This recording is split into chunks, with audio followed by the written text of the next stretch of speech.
بسم الله الرحمن الرحیم. امروز خدمت بیماری هستیم که با سردرد شدیدی اومدن، سلامت کرده مراجعه کردن و تحت درمان قرار گرفتن. چطورین الان؟ تقریبا بعد از 4 ماه، کمتر 3 ماه.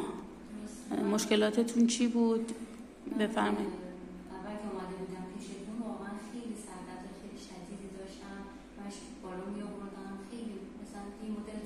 کوتاهی بیرون میرفتم خونه، خیلی دوشم بالنج میکرد، سردردم خیلی شدید بود.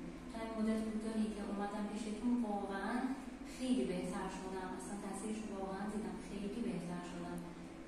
مثلا در طول یه ماه و نیم یه بار اتفاق برام افتاد، در هر روز شاید مثلا هفته یکی 2 بار این حالت برام پیش میاد.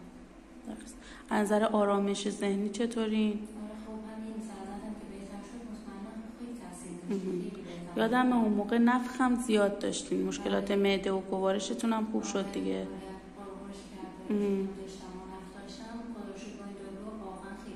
ضعفتون خیلی خوب شد.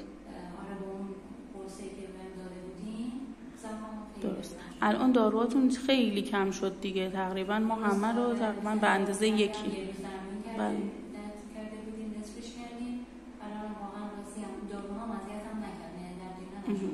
خب خدا رو شکر. ممنون. متشکرم.